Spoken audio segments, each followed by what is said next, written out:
रात्रि के 10 बजने को थे। शहर के रेलवे स्टेशन पर हर दिन की ही तरह काफी चहल पहल थी।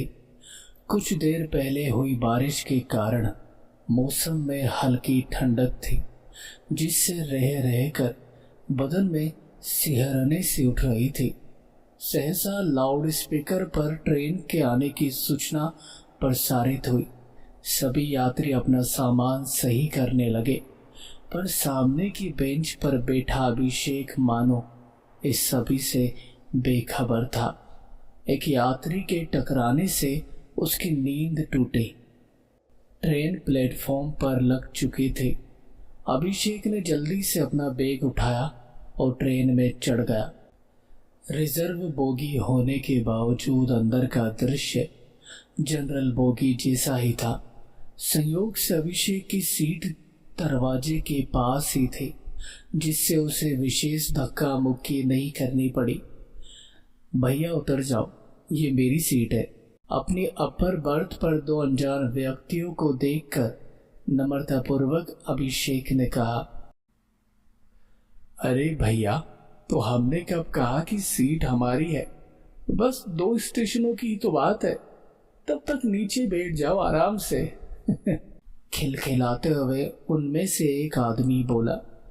अभिषेक की मुट्ठियां कस चुकी थी। 2 रातें ढंग से नहीं सोने के कारण नींद हावी थी उस पर, और उन दोनों का ऐसा जवाब देना अभिषेक के पारे को 7वें आसमान पर पहुंचा रहा था। अभी 10:11 हो रहे हैं। अगर 10:13 तक यहां से नहीं उतरे तो तुम्हारी 13वीं यहीं बना दूंगा। क्रोध में फुंकारते हुए अभिषेक बोला। अभिषेक के व्यवहार ने उस कंपार्टमेंट में हो रही हलचल पर विराम लगा दिया। कुछ लोग गड़बड़ की आशंका से वहां से खिसक लेना बेहतर समझे, तो कुछ लोग आगे होने वाले घटनाक्रम के दर्शन हेतु उत्सुक हो उठे। ऊपर बैठे दोनों शख्स की तो मानो सिट्टी पिट्टी गुम हो गई। साथ ही वहां पर पास बैठे लोग भी अभिषेक के समर्थन में उतर आए। बेटा, जब सीट इसकी है तो उतर क्यों नहीं जाते? वैसे भी रात हो गई है, हर कोई सोना चाहता है। एक बुजुर्ग व्यक्ति ने उन दोनों को समझाया। अपने खिलाफ यूं बनते माहौल को देखते हुए उन दोनों ने नीचे उतरकर खिसक लेना ही बेहतर समझा। दोनों के जाते ही सभी ने चैन की सांस ली। अभिषेक ने अपना बैग ऊपर डाला और चढ़कर लेट गया। गुस्से के कारण तेज हुई उसकी सांसें अब शांत हो चली थी। तभी उसका फोन बजा। निकाल कर देखा तो माँ का फोन था। हाँ माँ, प्रणाम। बैठ गए हैं अच्छे से ट्रेन में? हाँ, सीट मिल गई है, कोई दिक्कत नहीं है। हाँ, सुबह पहुंचकर हम कॉल कर देंगे। ठीक है फिर, प्रणाम, कहकर उसने फोन रख दिया।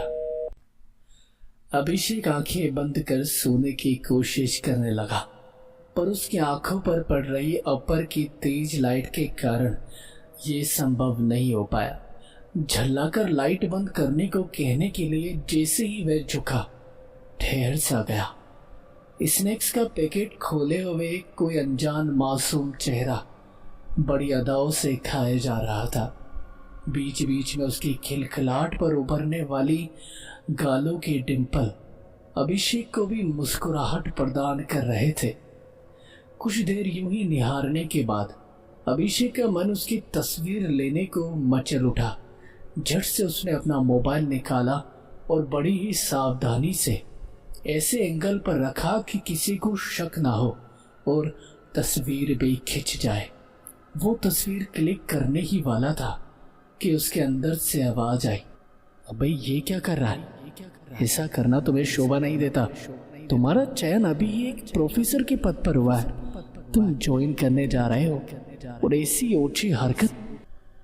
ऐसा विचार आते ही वो फोन वापस रखने ही वाला था कि फिर से अंदर से मानो किसी ने कहा हो, अरे एक फोटो ही तो ले रहे हो, कौन सा इसके साथ जबरदस्ती कर रहे हो? फोटो लेना भला कब से पाप हो गया? उसके मन में 2 परस्पर विचारधाराएं टकरा रही थी, पर अंत में दूसरी वाली जीत गई और उसने बड़ी ही होशियारी से उस लड़की की 2-3 तस्वीरें खींच ली। इसके पहले कि वो उन तस्वीरों को निहार पाता, ट्रेन में लगने वाले झटके से उसकी नींद टूटी और किसी की घूरती हुई आंखों ने उसका ध्यान आकर्षित किया। उस फोटो वाली लड़की की बगल में बैठी दूसरी लड़की अभिषेक को हल्के गुस्से में घूर रही थी और आंखों के इशारों से मानो पूछा कि ये क्या कर रहे हो? अरे यार, खुद को मन ही मन कोसने लगा अभिषेक। साथ ही हल्का भयभीत भी हो उठा कि कहीं ये सबको बता ना दे। उसने धीरे से अपना मोबाइल उस लड़की की ओर घुमाया और जल्दी से उस लड़की को दिखाते हुए सारे फोटोज डिलीट करके इशारे में ही पूछा, ठीक है ना, खुश? उस दूसरी लड़की ने मुस्कुराते हुए हामी भरी। अभिषेक शांत होकर लेटने ही वाला था कि उसे ऊपर के लाइट का ध्यान गया। उसने हल्का झुककर नीचे आवाज दी, जरा लाइट ऑफ कर दीजिए ना, सोने में दिक्कत हो रही है। हाँ बस 1 मिनट, कहकर वो लड़की उठ बैठी। ठीक है फिर प्रीति, गुड नाइट, मैं जा रही हूँ अब ऊपर सोने, कहकर वो लाइट बंद कर अभिषेक के बगल में अपर वाली सीट पर आकर लेट गई। अभिषेक की धड़कनें तेज हो चली थी। जिस सूरत को निहारने के लिए तस्वीरें खींची थी वो तो रात भर के लिए बगल में ही रहेगी, ये सोचकर उसे रोमांच आ रहा था।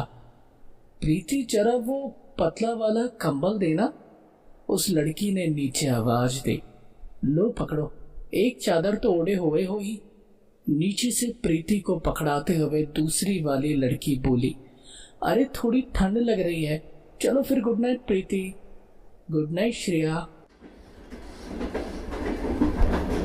शहर की भीड़ भाड़ को पीछे छोड़ती हुई ट्रेन अब धीरे धीरे घने जंगली इलाके में प्रवेश कर आगे बढ़ चली थी।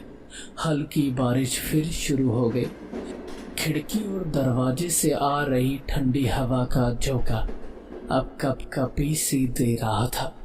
उस बोगी के सभी लोग अब ऊँघने लगे थे और बहुत ही जल्द वो सभी सो चुके थे, पर अभिषेक की आंखों में नींद नहीं थी। आती भी कैसे? ठंड से बचने का कोई साधन ही नहीं था उसके पास। माँ ने कंबल दिया था जिसे वो हड़बड़ी में शायद बैग में डालना भूल गया था। समय गुजरने के साथ ही हवा में ठंडक बढ़ती जा रही थी। जब रहाने गया तो अभिषेक उठा और नीचे उतरकर दरवाजा बंद करने लगा।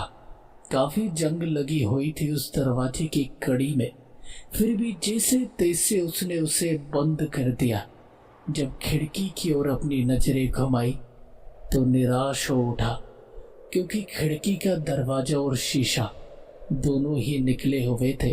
वो जगह बिल्कुल खुली थी। थक हार कर दोबारा अपनी सीट पर जाकर लेट गया, लेकिन खिड़की से आती ठंडी हवाएं उसे बेचैन कर रही थी। हे भगवान, कहाँ फंस गया, सोचते हुए वे उठ बैठा। 2 रातें लगातार जागने के कारण आने वाली तेज नींद और खिड़की से आती ठंडी हवाओं ने उसे झल्ला कर रख दिया था। गहरी नींद आते हुए भी वो सो पाने में असमर्थ था।